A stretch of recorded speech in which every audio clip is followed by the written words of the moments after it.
നമ്മുടെ ഐഫോണിൽ വാൾപേപ്പറുകൾ ഒരു ടാപ്പ് ചെയ്യുമ്പോൾ മാറി മാറി വരുന്ന രീതിയിൽ സെറ്റ് ചെയ്യുന്ന ഒരു ഫീച്ചർ ഉണ്ട്. പക്ഷേ പലർക്കും ഇത് അറിയില്ല. ആൻഡ്രോയിഡ് ഫോണുകൾ നമുക്ക് വളരെ ഈസി ആയിട്ട് നമുക്ക് ചെയ്യുവാൻ അറിയാം. അതായത് ഓരോ തവണയും നമ്മുടെ സ്ക്രീനിൽ ഇതുപോലെ ടാപ്പ് ചെയ്യുന്ന സമയത്ത് ഓരോ വാൾപേപ്പറുകൾ മാറി മാറി വരും. ഇങ്ങനെ വരുമ്പോൾ നമുക്ക് ഫോണിനൊരു വ്യത്യസ്തത തോന്നും. അപ്പോൾ ഇത്തരം കാര്യങ്ങൾ ഐഫോണിൽ ചെയ്യുന്നത് എങ്ങനെയാണ് നമുക്ക് ഈ വീഡിയോയിൽ കൂടി മുഴുവനായിട്ടൊന്ന് മനസ്സിലാക്കിയെടുക്കാം. നിങ്ങൾക്ക് ഇഷ്ടപ്പെട്ട വാൾപേപ്പറുകൾ സെറ്റ് ചെയ്ത് വെച്ച് കൊടുക്കുകയും ഇത് ഓരോ തവണ നിങ്ങളുടെ സ്ക്രീനിൽ ടാപ്പ് ചെയ്യുമ്പോഴും മാറി മാറി വരാൻ വേണ്ടിയിട്ട് ഈ ഒരു ഫംഗ്ഷൻ നിങ്ങൾ എനേബിൾ ചെയ്ത് വയ്ക്കുക. പലർക്കും ഇത് അറിയില്ല എന്നുള്ളതാണ് സത്യം. നിങ്ങൾക്ക് ഇത് ഉപകാരപ്പെട്ടാൽ മറ്റുള്ളവർക്ക് കൂടി ഷെയർ ചെയ്ത് കൊടുക്കുക. ഐഫോണിൽ വാൾപേപ്പറുകൾ മാറി മാറി വരുന്ന രീതിയിൽ സെറ്റ് ചെയ്യുന്നതിനായിട്ട് നിങ്ങളുടെ സെറ്റിംഗ്സ് ഓപ്പൺ ചെയ്തതിന് ശേഷം ഇവിടെ ഏറ്റവും താഴെയുള്ള സ്ഥലത്തായി നിങ്ങൾ വാൾപേപ്പർ എന്ന് നിങ്ങളുടെ സെറ്റിംഗ്സ് ആ സെർച്ച് എന്ന ഓപ്ഷനിൽ ടൈപ്പ് ചെയ്ത് കൊടുക്കുക.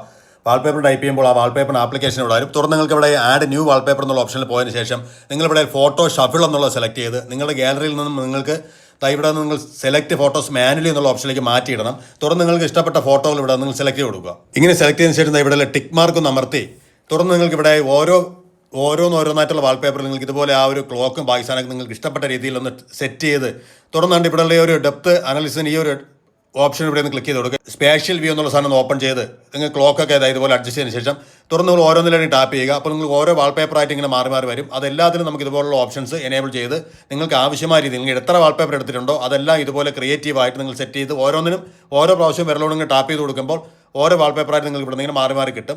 ഇതിങ്ങനെ സെറ്റ് ചെയ്ത് ഓരോന്നിലായിട്ട് സെറ്റ് ചെയ്യുക. നിങ്ങൾ ഇഷ്ടപ്പെട്ട രീതിയിൽ സെറ്റ് ചെയ്തതിന് ശേഷം നിങ്ങൾ ചെയ്യേണ്ടത് ഇവിടെയുള്ള 3 ഡോട്ട്സ് ഉണ്ട്. നമ്മുടെ ഈ പറയുന്ന ഇതിനടുത്തായിട്ട് തന്നെ ഈ പറയുന്ന അഡ്ജസ്റ്റ്മെൻറ്റിന് അടുത്തായിട്ട് തന്നെ 3 ഡോട്ട്സ് എന്നൊരു ഓപ്ഷൻ കാണുവാൻ സാധിക്കും. അപ്പോൾ നമ്മൾ ഇതുപോലെ ഓരോന്നിലും സെലക്ട് ചെയ്ത് സെറ്റ് ചെയ്തതിന് ശേഷം ഇവിടെയുള്ള ആ ഒരു 3 ഡോട്ട്സിലൊന്ന് ക്ലിക്ക് ചെയ്യുമ്പോൾ നിങ്ങൾക്ക് ഇവിടെ നിന്ന് ഒരു ഓപ്ഷനോട് സെലക്ട് ചെയ്യണം. ഓൺ ടാപ്പ് എന്നുള്ള ഭാഗത്തേക്ക് നിങ്ങൾ സെലക്ട് ചെയ്യുക. അതല്ലെങ്കിൽ ഓൺ ലോക്ക് എന്നുള്ള ഇട്ട് കഴിഞ്ഞാൽ ഓരോ പ്രാവശ്യം ലോക്കായി നിങ്ങൾ ഓപ്പൺ ചെയ്യുന്ന സമയത്ത് വാൾപേപ്പർ മാറി മാറി വരും. അതിന് പകരം ഓൺ ടാപ്പ് എന്നുള്ളതാണ് ഇടുന്നെങ്കിൽ ഓരോ തവണ നമ്മൾ ടച്ച് ചെയ്യുമ്പോഴും ഇത് മാറി വരുന്ന ഓപ്ഷനിലേക്കാണ് കൊടുക്കുന്നത്. അപ്പോൾ നമ്മൾ ഓൺ ടാപ്പ് എന്നുള്ള കൊടുത്തു. തുറന്ന് നമ്മളിവിടെ ആഡ് എന്നുള്ള ഓപ്ഷൻ കൊടുത്തതിന് ശേഷം സെറ്റ് ആസ് വാൾപേപ്പർ നിങ്ങൾ പെയർ എന്നുള്ള കൊടുക്കാം. അതല്ല നിങ്ങൾക്ക് ഹോം സ്ക്രീനിൽ മാത്രം മതി അത് കൊടുത്ത് മറ്റേ നമുക്ക് എഡിറ്റ് ചെയ്യാനുള്ള ഓപ്ഷൻ വിടണം. അങ്ങനെ വേണം ചെയ്യാം. ഞാനിപ്പോൾ തൽക്കാലം സെറ്റ് ആസ് വാൾപേപ്പർ പെയർ എന്നുള്ള ഓപ്ഷൻ കൊടുക്കുന്നു. അപ്പോൾ ഇങ്ങനെ സെറ്റ് ചെയ്ത് കഴിയുമ്പോൾ ഇപ്പോൾ നമുക്ക് ഇനി എടുത്ത് നോക്കാം. നമ്മുടെ വാൾപേപ്പർ ഇവിടെ റെഡി ആയിട്ടുണ്ട്. ഇപ്പോൾ ഇവിടെയായിട്ട് നമുക്ക് കാണാൻ സാധിക്കും നമ്മൾ ഓരോ തവണ ടാപ്പ് ചെയ്യുമ്പോഴും നിങ്ങളുടെ വാൾപേപ്പറുകൾ ഓരോന്നായി മാറി മാറി വരുന്നത്. അപ്പോൾ ഇത്തരത്തിൽ വ്യത്യസ്തമായിട്ട് രീതിയിൽ നിങ്ങളും സെറ്റ് ചെയ്ത് നോക്കുക. വീഡിയോ ഉപകാരപ്പെട്ടാൽ ചാനൽ ഫോളോ ചെയ്യുക. മറ്റുള്ളവർക്ക് ഷെയർ ചെയ്ത് കൊടുക്കാൻ മറക്കരുത്. പലർക്കും അറിയില്ല. ഒരു ലൈക്ക് കൂടെ ചെയ്തേക്കുക. മറ്റൊരു വീഡിയോ നാളെ വീണ്ടും കാണാം.